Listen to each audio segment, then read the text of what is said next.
मैं इंद्रपुत्र जयंत हूँ, कृपया क्रोधित ना हो। मैं तो केवल आपके चरण स्पर्श कर आपका आशीर्वाद लेना चाहता था। एक स्त्री को प्रकृति छठी इंद्री के साथ इस संसार में भेजती है, जो मलिन स्पर्श और मलिन दृष्टि दोनों को समझ जाती है, और तुमने मुझे मलिन हृदय से छुआ है।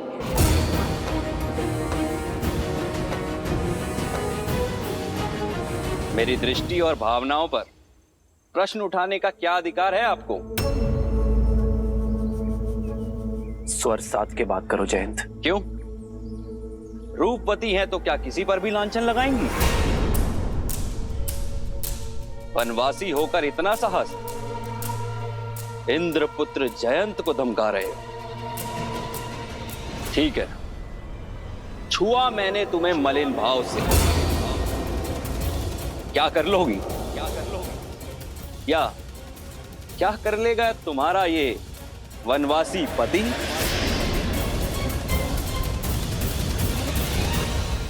जितना बड़ा पद उतना ही बड़ा दंड। पर मैं तुम्हें एक अवसर देता हूं जयंत,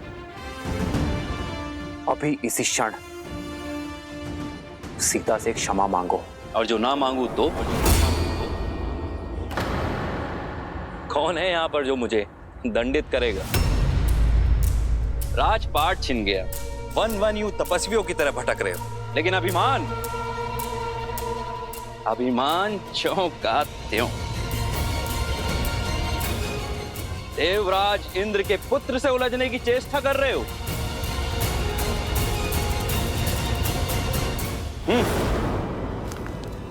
रुक जाओ जयंत।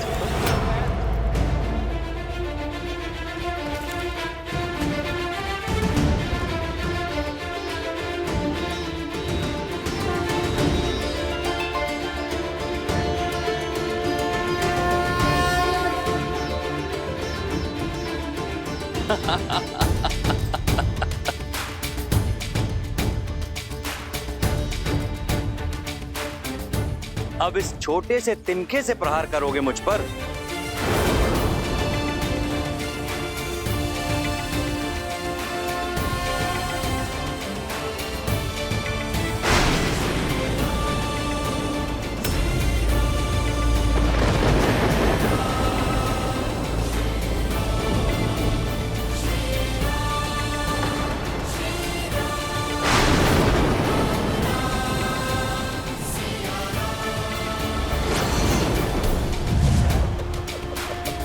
ब्रह्मास्त्र!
श्री राम रक्षा करो श्री राम, भूल हुई, क्षमा कर दो श्री राम। रक्षा कीजिए प्रभु, मेरी रक्षा कीजिए। काम ने मेरी बुद्धि भ्रष्ट कर दी थी। माता मेरी रक्षा कीजिए, भविष्य में ऐसी भूल कभी नहीं होगी। मैं पर स्त्री को अपनी माँ का आदर दूंगा। मेरे प्राणों की रक्षा कीजिए। युग चाहे कोई भी हो, समय चाहे जैसा भी हो, एक स्त्री की गरिमा भंग करना सदा ही महापाप की श्रेणी में आता है जयंत। यदि एक निर्धन की लज्जा पर प्रहार करोगे, उसे सताओगे, तो एक तिनका भी ब्रह्मास्त्र बनकर लगेगा तुम्हें। कुछ अपराधों के लिए क्षमा नहीं, सीख देनी पड़ती है। एक स्त्री का शील भंग करने के दंड से तो स्वयं तुम्हारे पिताश्री भी ना बच सके। और सहस्त्र घाव लेकर घूम रहे हैं, तो तुम कैसे बचोगे? तुमने मुझसे क्षमा मांगी, इसलिए मैं तुम्हारे प्राण नहीं हरूंगा। किंतु जिस वासना भरी दृष्टि से तुमने मेरी सीता को देखा है, जिस काम और आतुर विचारों से तुमने उसे छुआ है, उसका दंड तुम्हें अवश्य मिलेगा।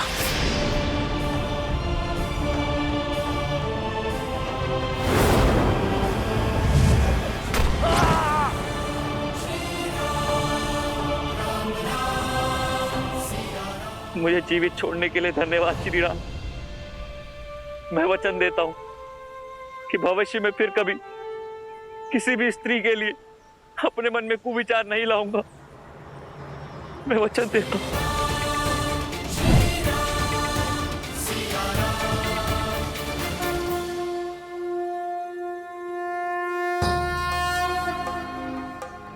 मार्ग दिखाइए ऋषिवर। भरत, तुम क्यों राम के कर्तव्य पथ का कांटा बनना चाहते हो? राम तो संसार के हैं, उन्हें क्यों अयोध्या तक सीमित करना चाहते हो? ये आप क्या कह रहे हैं ऋषिवर? भैया के लिए कांटा तो मैं बन गया उनके आनंदमय जीवन का। यदि मेरा प्रेम निश्चल है, यदि मेरे भीतर आप सत्य देख रहे हैं, तो मुझे मेरे राम भैया का पता बताइए। उन्हें उनके उचित स्थान अयोध्या में लौट आने का मार्ग बताइए। अन्यथा मेरे जीवन का कोई अर्थ नहीं है। मार्गदर्शन दीजिए। अद्भुत है तुम्हारा समर्पण, तुम्हारा प्रेम, जिसे संसार कालांतर तक स्मरण रखेगा। राम लौटेंगे या नहीं, ये वो निश्चित करेंगे, लेकिन उन तक पहुंचने का मार्ग मैं तुम्हें बता देता हूं। सुमत जी, निषाद राज जी, आप दोनों दो टुकड़े लेकर अलग अलग मार्ग से चित्रकूट के प्रस्थान करें और मैं प्रजा और परिवार के साथ आगे बढ़ता हूं। देखिए, इस निर्जन वन में कहां वसंत आया हुआ है। अवश्य भैया वही होंगे।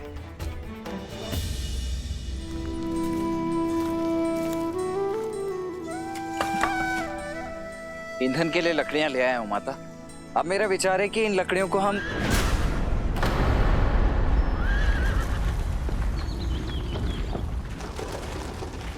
अवश्य कोई संकट निकट है। आप चिंता मत कीजिए, मैं अभी देख कर आता हूं।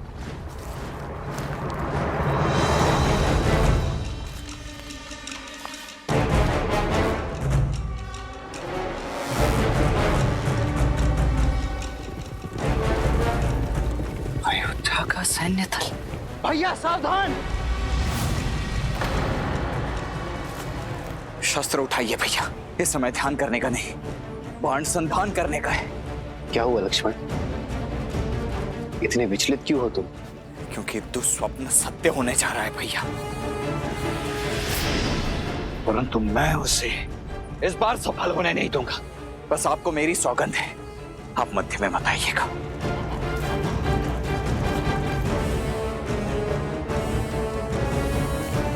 क्या हुआ लक्ष्मण? कौन आया है? वही भैया, आपका प्रिय भरत। क्या मेरा भरत आया है?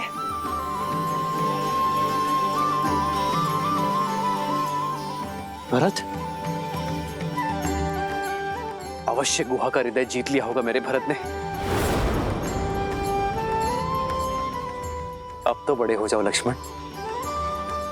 क्या बचपन की भांति अब भी मेरे प्रेम के लिए भरत से लड़ने को सज्ज हो तुम? आपका मन इतना पवित्र क्यों है भैया? देखिए भैया, देखिए, आपका प्रिय भरत अकेले नहीं आ रहा है, अपने साथ संपूर्ण सैन्य दल को लेकर आपका प्रिय भरत अकेले नहीं आ रहा है, अपने साथ संपूर्ण सैन्य दल को लेकर आ रहा है। और सेना लेकर कोई भी भ्रातृ प्रेम जताने तो नहीं आता है भैया, आक्रमण करने आता है। आपको निष्कासित करके उसका मन नहीं भरा है भैया, और फिर अयोध्या के मन में अब भी बसे तो आप ही है ना भैया। इस बात को सहन नहीं कर पाएगा, वो नहीं कर पा रहा है।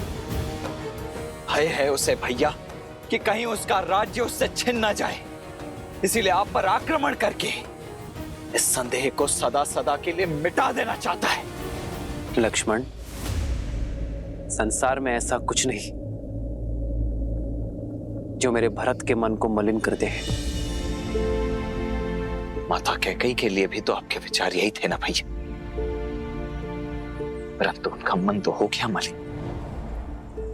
बोलिए मत भैया, भरत की धमनियों में भी उन्हीं का रक्त दौड़ रहा है। शक्ति और सिंहासन की चाह ने देवराजेंद्र तक को भ्रमित कर दिया था, फिर भरत तो एक साधारण सा मनुष्य ही है ना। यही तो अंतर है इंद्रदेव में और भरत में लक्ष्मण। वो भरत है, कभी भ्रमित नहीं हो सकता। तो मैं भी आपका लक्ष्मण हूं भैया, जिसके जीवन का एकमात्र उद्देश्य आपकी रक्षा करना है और कुछ नहीं। और ये तो मैं करके रहूंगा। लक्ष्मण,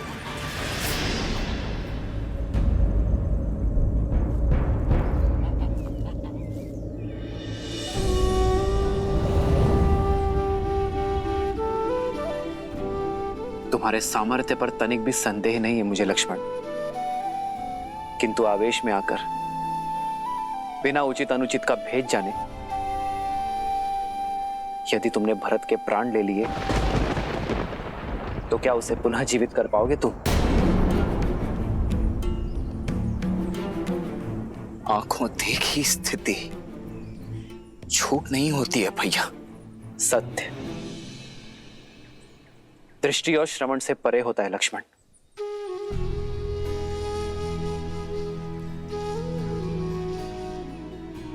यदि भरत पर नहीं तो मुझ पर विश्वास कर लो। भरत के मन में केवल निश्चल प्रेम वास करता है लक्ष्मण, और कुछ नहीं।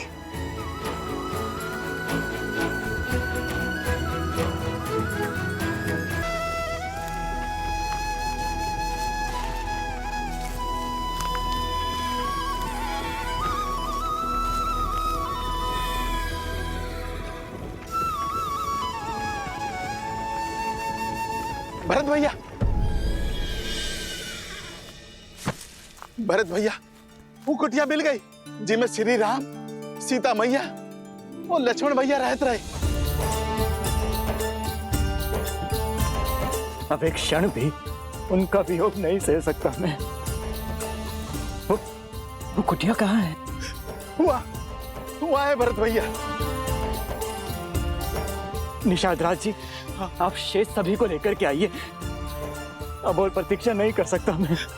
हुआ चलो चलो चलो, सब पीछे पीछे आओ, हमरे आओ, चलो।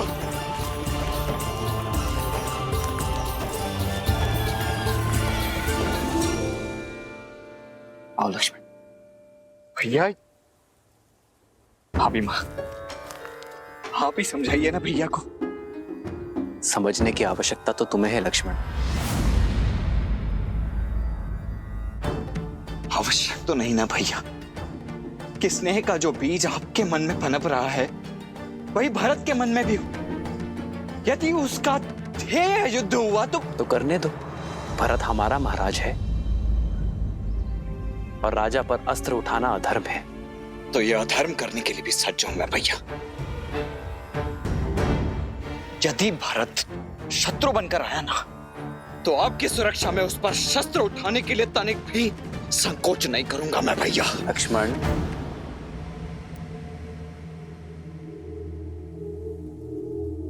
राम भैया,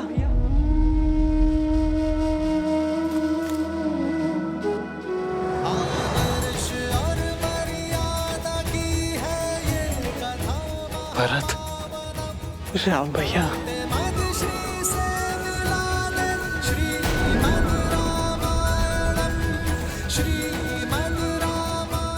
मेरा भरत।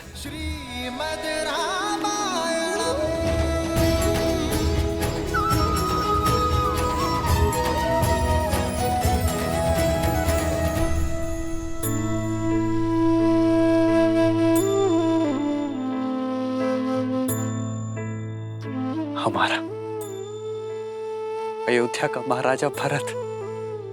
आप महाराज मत कहिए भैया, मैं तो आपका एक तुच्छ दास हूँ, अपराधी हूँ। मैं आपका दंडित होने आया हूँ आपसे। जो दंड देना है भैया मुझे दीजिए, मुझे दंड दीजिए भैया। उठो भरत। हृदय में बसने वाले चरणों में नहीं बैठा करते।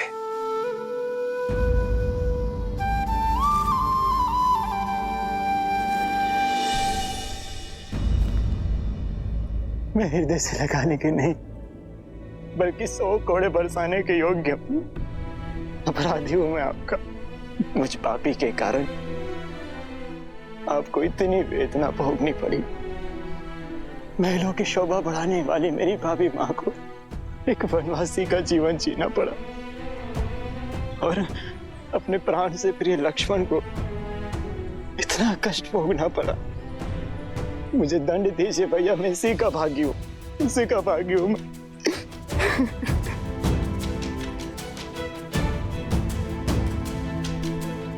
भरत भैया, बचपन से आपने सदैव मुझे अपने साथ रखा, कभी मुझे अकेला नहीं छोड़ा। सदैव हर निर्णय में मुझे अपने साथ सम्मिलित किया। एक वृक्ष बनकर मुझे सदैव अपनी छाया में रखा। इस बार बिना मुझे सम्मिलित किए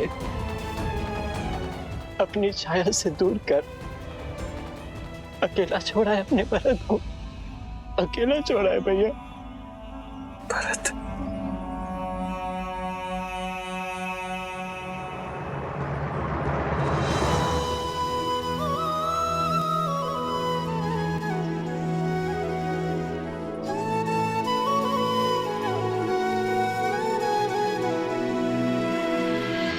देखी भरत भावुक रघुराई,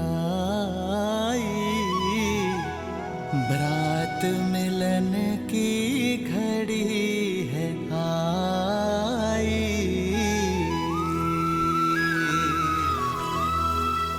प्रेम सहित प्रभु हृदय लगाए, दृश्य मनोरम मन हर्षाए।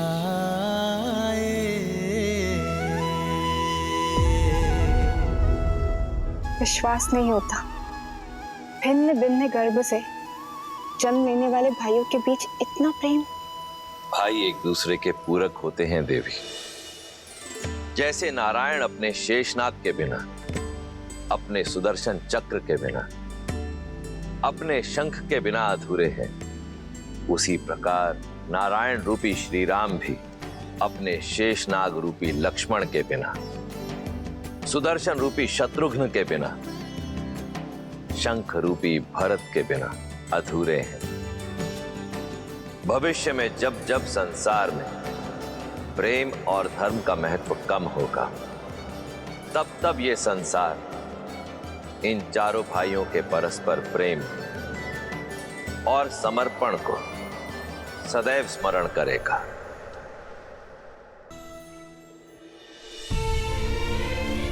मां, कितना अभागा हूं मैं। मां शब्द कह तो दिया, किंतु संकट की घड़ी में अपना पुत्र धर्म नहीं निभा पाया। मुझे तो नर्क में भी स्थान नहीं मिलेगा माता। ऐसे अशुभ शब्द ना कहो भरत। अशुभ तो आपके साथ हुआ है माता।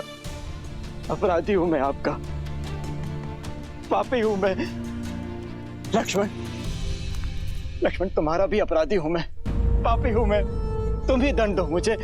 उठाओ ये धनुष और चला दो बाण मुझ पर।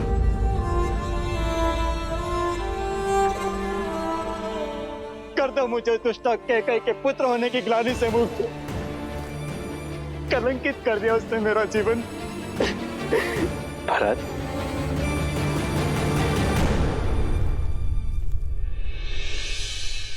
मेरी माता कैकई के लिए अपशब्द मत कहना। रघुकुल में स्त्री के सम्मान का पाठ पढ़ाया जाता है, उन्हें कलंकित करने का नहीं। और माता कैकई केवल एक स्त्री नहीं है, हमारी माता है, पिताश्री की तो सबसे प्रिय है माता के गई। सोचो भरत, जब पिताश्री को ज्ञात होगा कि तुम्हारे विचार ऐसे हैं तो कितना कष्ट होगा उन्हें।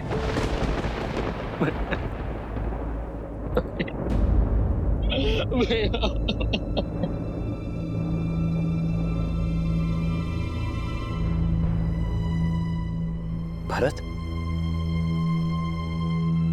क्या हुआ भरत? मैं हूं ना यहां तुम्हारे पास, अपने भरत के पास। शत्रुघ्न, तुम दोनों को ऐसे विलाप करता देख मेरे मन में अनगिनत कुशंकाएं जन्म ले रही हैं। और तुम दोनों यहां अकस्मात कैसे चले आए? अयोध्या में सब कुछ कुशल मंगल है ना भरत? और पिताश्री कैसे हैं? पिताश्री तो ठीक है ना? उन्हें छोड़कर कैसे आ गए तुम दोनों? पिताश्री उत्तर दो भरत, मेरी बात का उत्तर।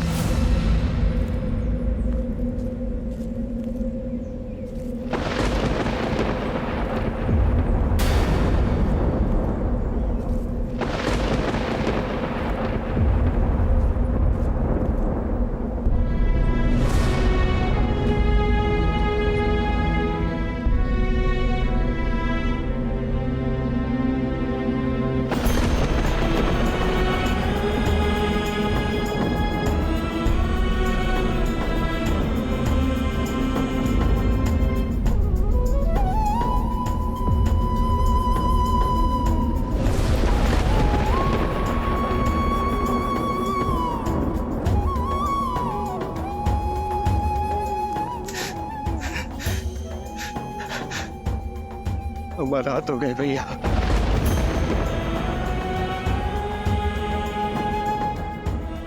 हमारा हाथ हो गए।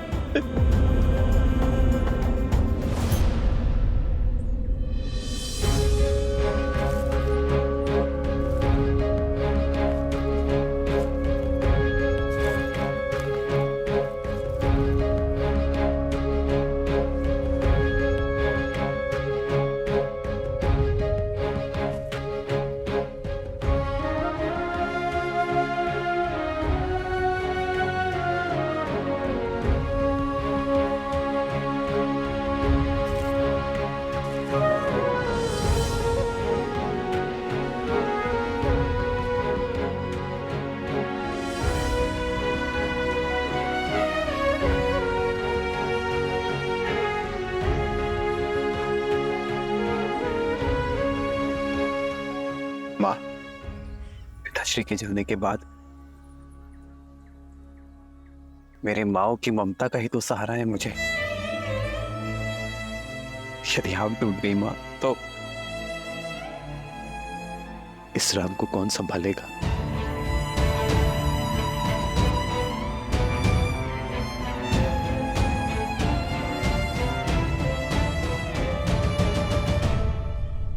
क्या कई माँ नहीं आई?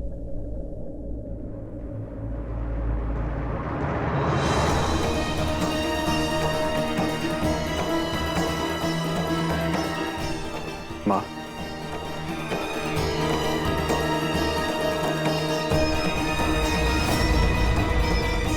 माँ होने का स्थान और सम्मान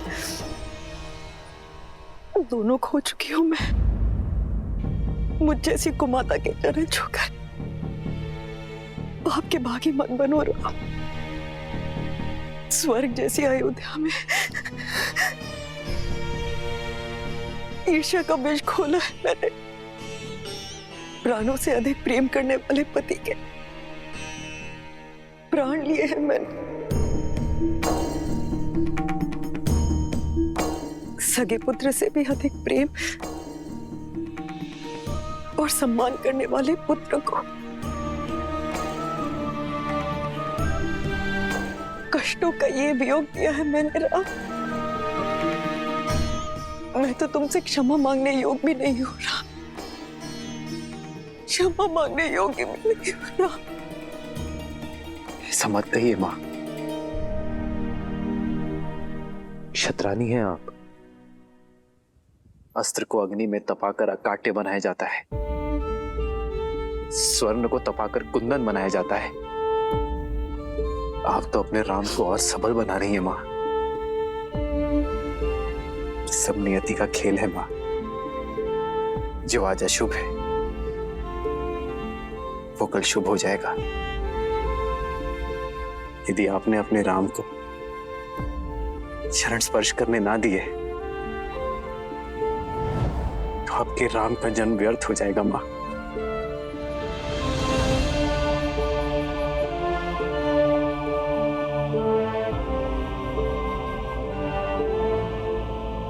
इस जन्म में तो मेरे पाप के दंड असीमित है राम। कभी भी किसी पुत्र को मुझ जैसी माता न मिले, किंतु प्रभु से यही प्रार्थना होगी कि हर जन्म में मुझे तुम जैसा पुत्र ही मिले, मेरा राम।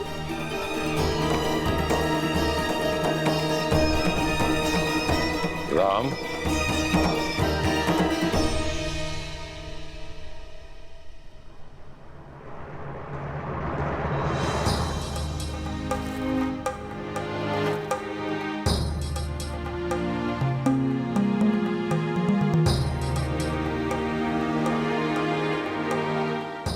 जो बीत गया उस पर शोक नहीं करते राम।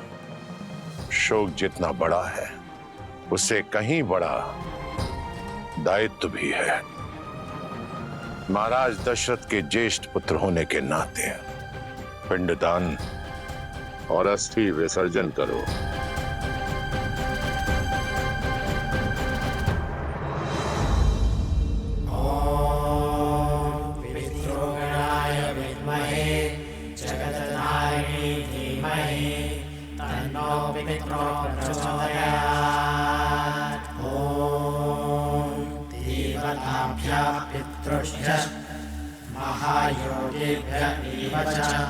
नमः स्वाहायै स्वधायै नित्यमेव नमो नमः। ॐ आद्यभूताय विद्महे सर्वसेव्याय धीमहि शिवशक्तिस्वरूपेण पितृदेव प्रचोदयात्।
अपना ध्यान रखना। जी पिताश्री, मैं अपना और अपने भाइयों का ध्यान रखूंगा।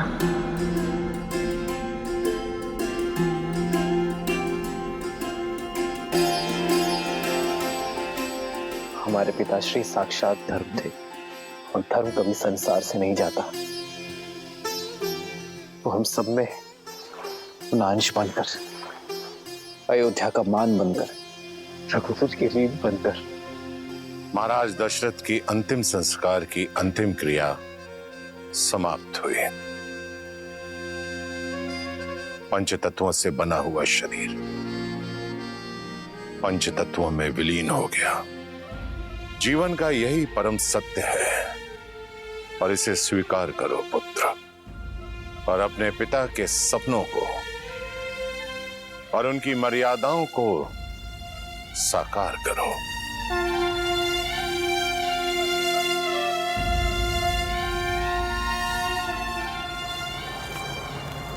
प्रणाम आचार्य, प्रणाम श्री राम।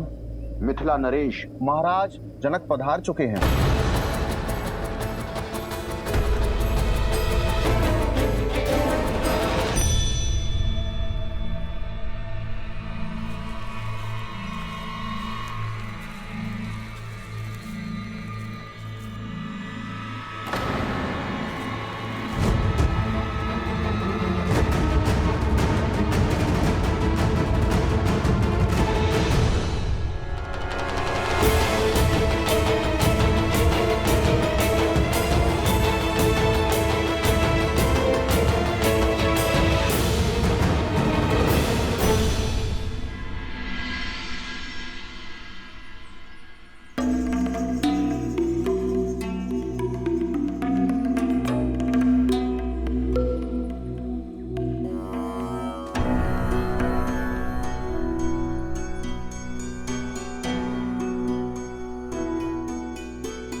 महाराज दशरथ के ध्यान से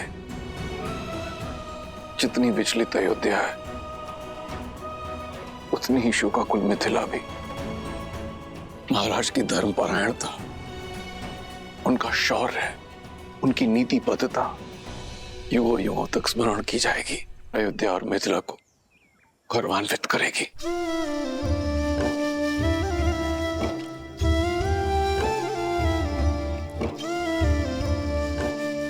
जिस पुत्री को इतने लाड प्यार से पाला,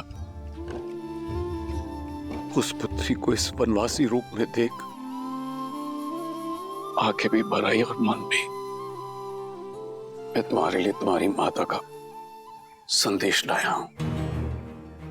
वो चाहती हैं कि तुम अयोध्या लौट जाओ।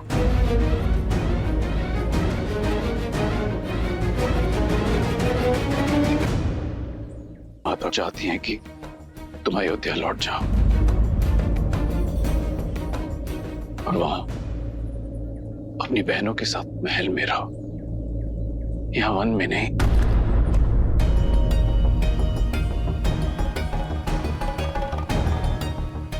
जैसे राम के साथ लक्ष्मण है, वैसे ही अपनी बहनों के साथ सीता।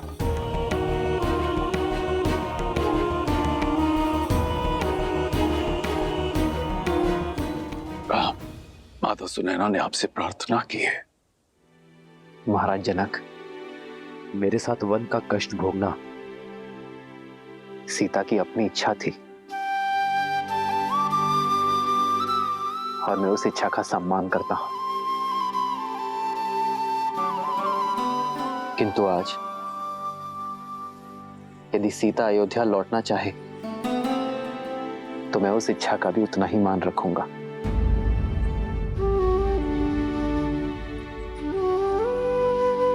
पुत्री, अब तो श्री राम की भी सहमति है, तुम साथ चलोगी ना पुत्री? ये पिता की विनती है। पिता के निश्चल प्रेम को और पति के समर्पण को कोई स्त्री नहीं नकार सकती पिताश्री, परंतु क्षमा चाहती हूँ पिताश्री। माता से कहिएगा यदि ये प्रस्ताव जानकी के सामने आता तो उनकी पुत्री कभी मना नहीं करती, किंतु ये प्रस्ताव श्री राम की धर्मपत्नी अयोध्या की कुलवधू के सामने आया है, जिसका धर्म कहता है कि इस विषय में श्री राम का आदेश भी ना मानो।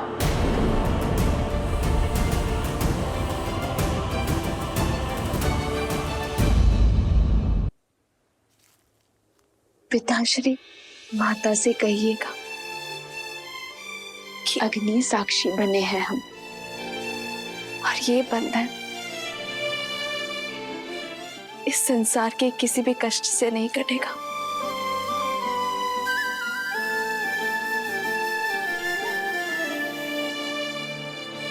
पुत्री, तुम्हारा ये समर्पण स्त्री जाति के लिए एक उदाहरण स्थापित करेगा। सुख तो साथ मिलकर सभी भोगते हैं, किंतु जो साथ मिलकर कष्टों में आनंद ढूंढे वही सच्चे दंपति हैं।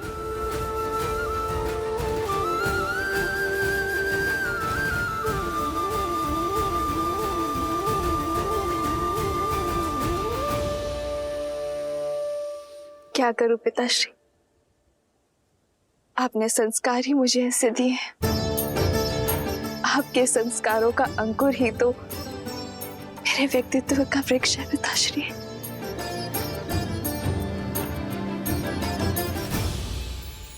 और अयोध्या में जो विष की फसल लहरा रही है, उसे काटने के लिए आप सभी को लौटना होगा भैया।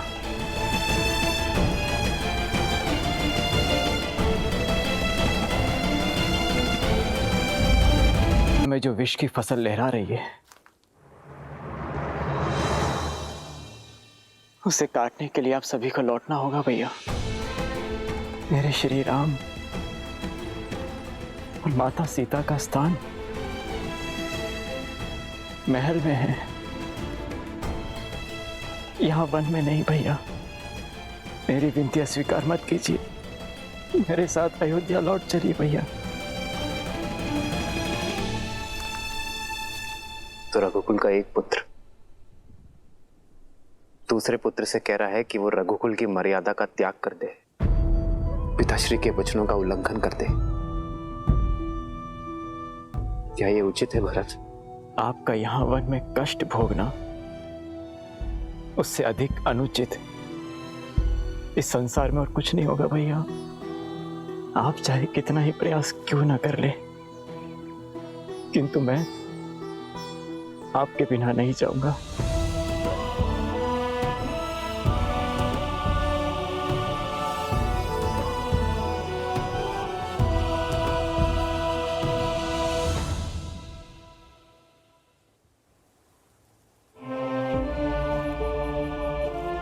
महाराज जनक,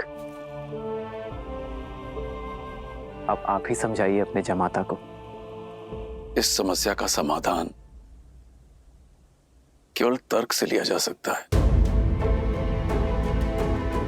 कल प्रातःकाल सभा में लोकमत, ऋषिमत, वेदमत और धर्म के अनुसार राम के अयोध्या लौटने का निर्णय लिया जाएगा।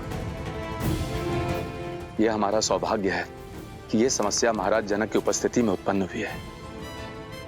अब राजा और ऋषि होने के नाते कल सभा में इस धर्म संकट का धर्म संगत निर्णय महाराज जनक ही निकालेंगे।